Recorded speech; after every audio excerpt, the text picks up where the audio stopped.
Mabahir ve hoş geldiniz. Bu dersimizin konusu Zazaca'da sıfat tamlaması. Bir önceki dersimizde tamlamalarla ilgili genel tariflerden sonra isim tamlamasını işledik. Bu isim tamlaması dersini sağ üst köşeye bağlıyorum. İsteyen oradan bu derse ulaşabilir.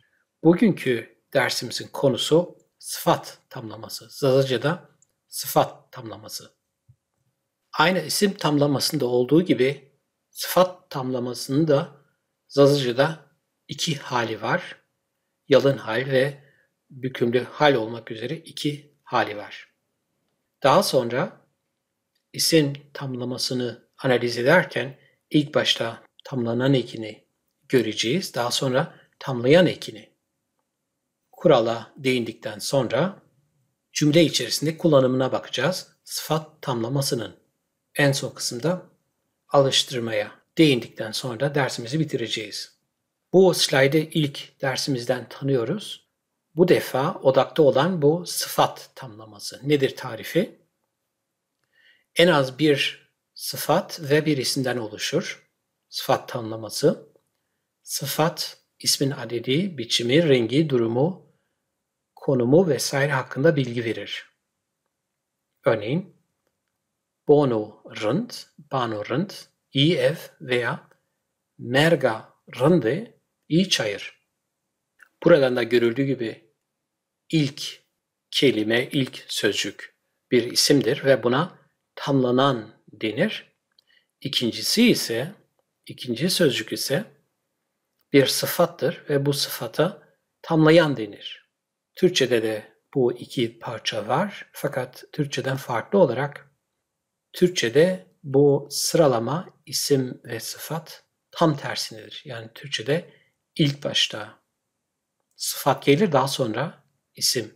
Zazaca'da ise ilk başta isim gelir ve daha sonra sıfat. Evet, bu farkı aklımızda tutalım.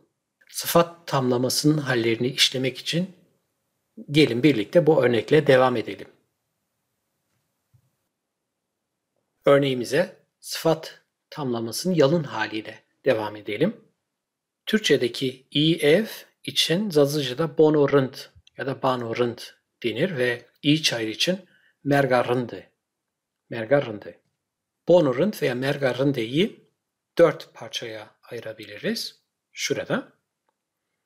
Bon tamlanan, o, bondan sonra gelen kırmızı o, tamlanan eki, rınd tamlayan ve rındten sonra gelen ek eğer varsa tamlayan eki. Bu iki örnekten de görüldüğü gibi tamlanan eki ve tamlayan eki farklı. Neden farklı? Çünkü bon ve merge.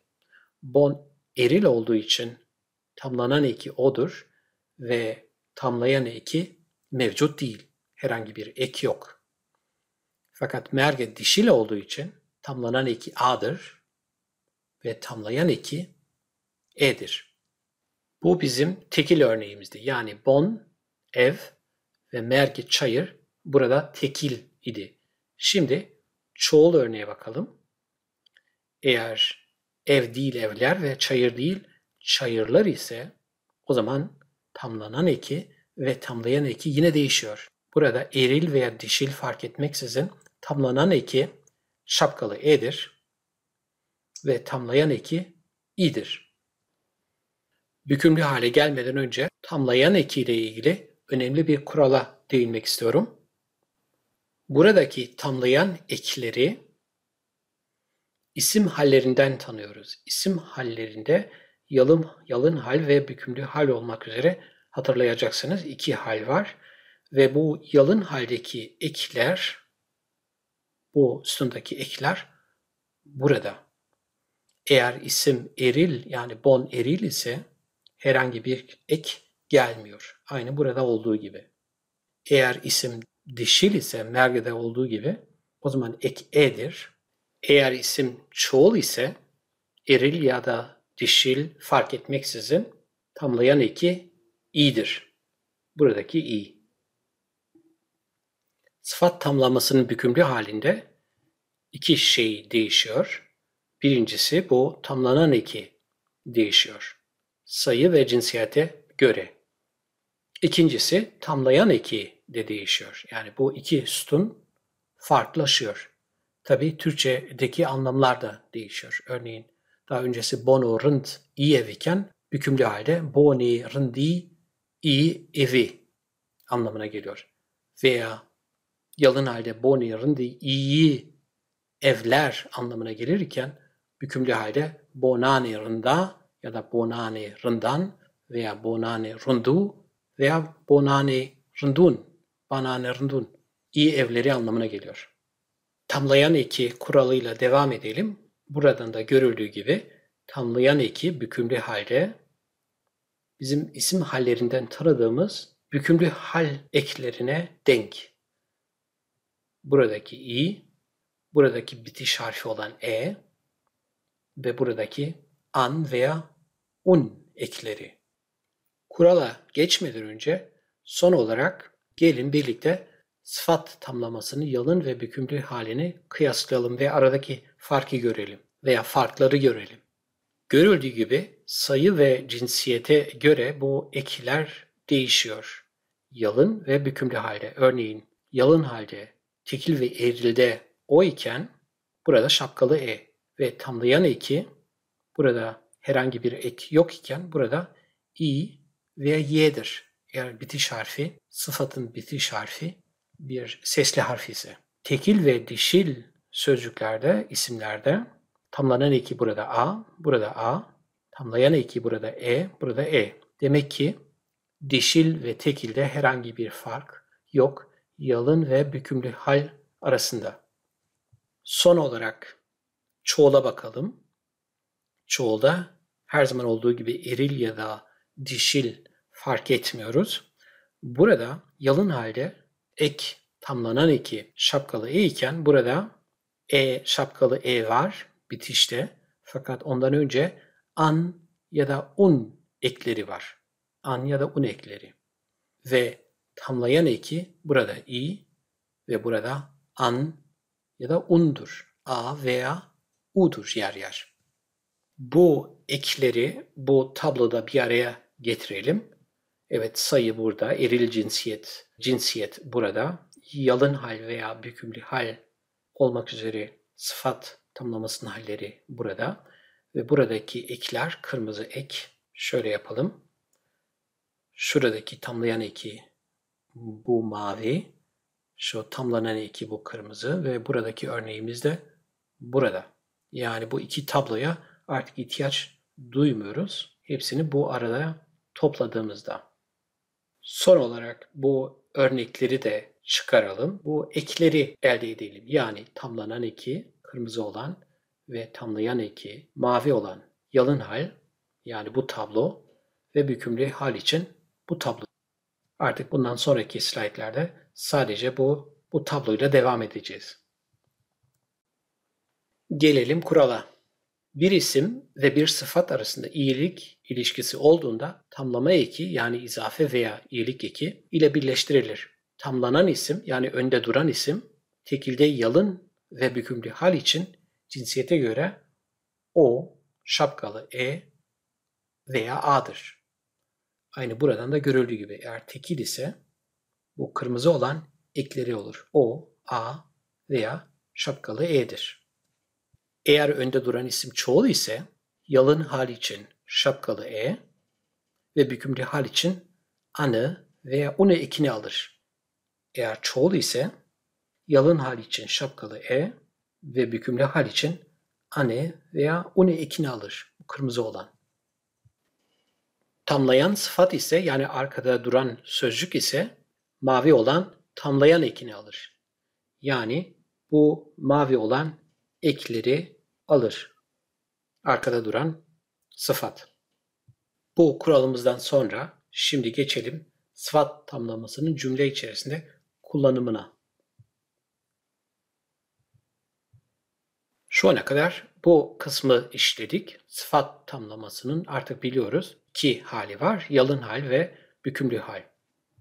Birazdan göreceğimiz gibi Eğer sıfat tamlaması cümle içerisinde özne görevini veya koşaçla birlikte yani ek fiille birlikte kullanılıyor ise o zaman yalın hale ihtiyaç duyuyoruz. Yani sıfat tamlamasının yalın haline ihtiyaç duyuyoruz. Fakat eğer sıfat tamlaması cümle içerisinde nesne görevini görüyor ise o zaman hükümlü hale ihtiyaç duyuyoruz. Örneklere geçtiğimizde bu durum daha net olacak. Şimdi örneğimize yalın hal ve koşaçla devam edelim. Bu örnekleri baştan beri biliyoruz. Tekil eril için bonorund, tekil dişil için mergarındı, çoğul için bonirindi ve mergerindi. Şimdi bu Zazaca örnekleri cümle içerisinde koşaçla birlikte kullanalım. No bonorundu. Bu iyi evdir. Na mergarında. Bu iyi çayırdır. Ne bonirinde. Bunlar iyi evlerdir. Ne mergerinde. Bunlar iyi çayırlardır. Burada bonorund bizim yalın halde olan sıfat tamlamamız ve buradaki o koşaç ya da ek fiildir. Yani Türkçedeki dir ya da dır'a denk düşen ektir. Koşaçla ilgili önemli bir diğer husus bu tamlayan eki, mavi olan tamlayan ekinin durumu. Dikkat ettiyseniz na merga rında dedim bu iyi çayır için. Çünkü eğer iki sesli harf yan yana geliyor ise burada bu bitiş harfi mavi olan tamlayan eki düşer ve sadece na mergarında kalır. Bu iyi çayırdır. Yani na mergarındaya denmez. Kuzey ağzında denmez. Aynı şekilde ne bani veya boni rindiye bunlar iyi evlerdir için ne boni rindi denir. Ne mergi rindiye yerine ne mergi rindi denir. Bunlar iyi çayırlardır. İlk örneğimizde bitiş harfi bir ünsüz olduğu için, D bir ünsüz olduğu için bu problem meydana gelmiyor. Dolayısıyla no bono rindo kalıyor. Hoştaş'tan sonra sıfat tamlamasının özne ile kullanımına bakalım. Sıfat tamlamasının özne olarak kullanımına geçmeden önce hatırlayalım. Bu tabloyu biz bir önceki Koçaç örneğinden tanıyoruz. Burada bizim yalın hal eklerimiz ve bizim yalın hal için örneklerimiz. Bonorund, mergarındı, bonorundi, mergarindi. Şimdi örneklere bakalım. Bonorund aseno. İyi ev görünüyor. Bonorund aseno. Bonorund burada özne görevini görüyor. Bunu nereden biliyoruz? Her zaman olduğu gibi soru sorarak. Özneyi bulmak için Türkçe'de kim veya ne sorusunu sorarken Zazaca'da kam veya çı sorusunu soracağız. Eğer kişi ise kam, eğer obje ise çı. Bir daha örneğe bakalım. Bonorund aseno iyi ev görünüyor. Türkçe'de şöyle sorarız özneyi bulmak için. Kim görünüyor? Kim görünüyor? İyi ev görünüyor. Zazaca'da kamaseno, kamaseno veya çaseno. Bonorund burada obje olduğu için çaseno daha müsait. Bonorund aseno. Demek ki bonorund burada cümle içerisinde özne görevini görüyor. Mergarında asena. İyi çayır görünüyor. Çı asena. Çı asena. Ne görünüyor? İyi çayır görünüyor. Çı asena. Mergarında asena. Bonerindi aseni. İyi evler görünüyor. Ne görünüyor? İyi evler.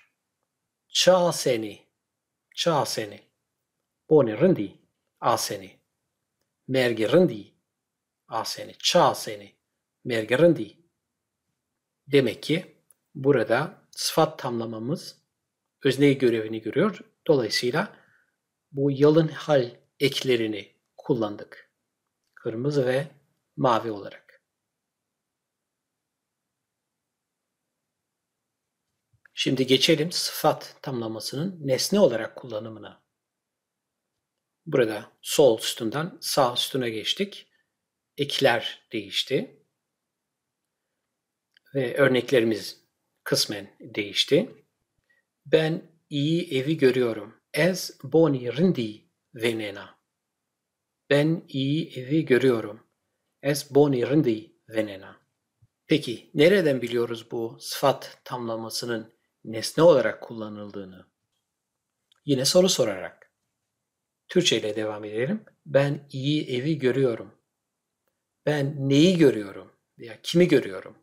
Burada obje olduğu için ben neyi görüyorum? İyi evi görüyorum. Zazaca'da ez boni rindi venena. Ez çıki venena. Ez çnai venena. Ez boni rindi venena. Dişil örnekle devam edelim. Sen iyi çayırı görüyorsun. Sen neyi görüyorsun? Te çıki venena. Te çnai venena. Mergarında venena. Demek ki burada sıfat tamlaması nesne görevini görüyor. Çünkü biz kam veya ç ile değil, kami veya çıki veya çnai ile soruyoruz. Te çnai venena. Mergarında venena. O iyi evleri görüyor. A bonane rında veya bonane rından venena. A çıki venena. A çnai venena. Bonane rından. Ma mergane rından venenme. Ma çıki venenme. Ma çıki venenme. Mergane rından. Tekrarlayalım. Eğer sıfat tamlaması nesne olarak kullanılıyor ise cümle içerisinde o zaman sıfat tamlamasının bükümlü haline ve bu eklere ihtiyaç duyuyoruz. Yalın hal yerine bükümlü hale ihtiyaç duyuyoruz. Alıştırmalardan önce bu son slaytımızda yani bu genel toparlamada bir örnek vasıtasıyla nasıl sıfat tamlamasını bulabileceğinizi göstermek istiyorum adım adım. Örneğimiz iyi ev ve biz bu iyi evi Zazaca'ya çevirmek istiyoruz. Gereken ekleri bulmak istiyoruz. Hatırlayalım 4 parçadan oluşuyor. Zazaca'daki sıfat tamlaması 1 ve 3 numaralı tamlanan ve tamlayanı biliyoruz. Bon, evdir ve rınt, iyidir. Hedef bu tamlanan eki ve tamlayan ekini tespit etmek. Peki bunu nasıl yapacağız? Bu tamlanan eki ve tamlayan ekini tespit etmek için bu 3 adımı tatbik etmek gerekiyor. Şimdi başlayalım. Bunu yaparken ilk başta 3 numaraya değineceğiz. Daha sonra 1 ve 2 numaralı şıkka geçeceğiz. İlk başta sıfat tamlamasının halini tespit edelim. Yalın halde mi veya bükümlü halde mi? Bunu tespit etmek için sıfat tamlamasının cümle içerisindeki görevini bilmek gerekiyor. Özne görevini mi görüyor veya nesne görevini mi görüyor? Bunu bilmek için bize tek tamlama değil, burada olduğu gibi bir cümle gerekiyor. Bu cümleyi alalım ele, oradan yola çıkalım. Türkçe'de iyi ev görünüyor. İyi ev görünüyor. Şimdi iyi evi tespit etmek için hangi soruyu sorarız? Ne görünüyor? Ne görünüyor? Ne sorusuna cevap veren öznedir. Nesne değil, öznedir. Dolayısıyla iyi ev özne görevini görüyor. Zazaca'da da böyle. Dolayısıyla yalın hale ihtiyaç duyuyoruz. Devam edelim. Sayı ve cinsiyetle devam edelim. İlk başta cinsiyeti bulalım. Burada bizim ismimiz, isim bondur yani ev. Bonun cinsiyetini biliyoruz ki eril. Dolayısıyla buradayız veya buradayız. Şimdi son olarak bakalım sayısı nedir? Tekil midir? Çoğul mudur? Evden biliyoruz ki ev tekil, aksi takdirde evler olacaktı. Dolayısıyla tekil. Yani aradığımız sütun burada, yalın hal. İsmimiz bon, eril. Dolayısıyla burada ve sayısı tekil, çoğul değil tekil. Dolayısıyla son olarak aradığımız hücre burada bonorınt. Bonorınt aseno. Bonorınt aseno'dur çözüm. İyi ev görünüyor. Tekrarlayalım. İlk başta cümle gerekiyor. Doğru ekleri bulmak için cümle gerekiyor. Sade bir tamlama değil. Cümle gerekiyor. Cümle içerisinde sıfat tamlamasının görevini bilmemiz gerekiyor. Dolayısıyla 3 numaraya gidiyoruz. Özne midir, nesne midir?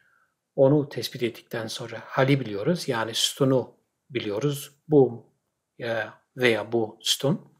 Daha sonra isim olan, burada bon olan isim için cinsiyet ve sayı tespit ettikten sonra hücreyi tespit ediyoruz.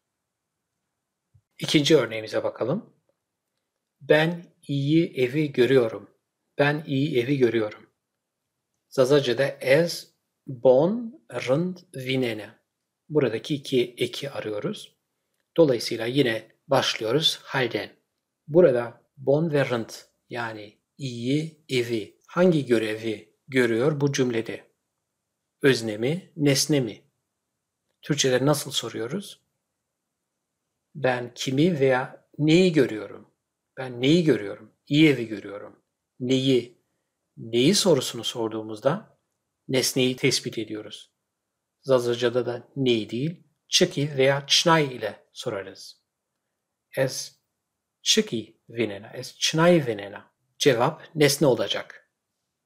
Cevap nesne olduğu için biliyoruz ki sıfat tamlamasının bükümlü haline ihtiyaç duyacağız. Yani bu sütundayız. İlk tespitimiz bu. İkincisi cinsiyet ve sayıyı bulacağız. Yine isme bakıyoruz. Evi, evi. Ev Zazacı'da bondur ve bonun cinsiyetini biliyoruz ki erildir. Yani ya buradayız ya da buradayız. Şimdi son olarak sayıya bakalım. Nedir sayı? Ben evi görüyorum. Ben evleri görüyorum değil, ben evi görüyorum. Dolayısıyla tekil. Madem öyle, tekil, eril ve bükümlü. Dolayısıyla aradığımız çift burada. Aradığımız iki ek burada. Şakkal e ve i. Çözüm. Ben iyi evi görüyorum. Zazacı'da. Es bone rindi vinena. Es bone rindi vinena. Evet, çözüm bu. Bu bizim son örneğimizdi. Bundan sonra sadece alıştırma kısmı var. Alıştırma kısmında sizlere 6 örnek hazırladım. Bu 6 cümlede Türkçesi, Zazacası ve eksik olan bu ekler. Sıfat tamlaması ekleri. Size düşen bu ekleri, eksik olan ekleri bulmak ve yardımcı olarak sağ tarafta bizim yol haritamız var. Sorularla birlikte. 10 saniye arayla buradaki perde kalkacak ve çözümü göreceksiniz. Size tavsiyem videoyu durdurun ve kendiniz çözmeye çalışın. Ve daha sonra videoya geri dönerek çözümün doğru olup olmadığını kontrol edin. Şimdiden size kolay gelsin.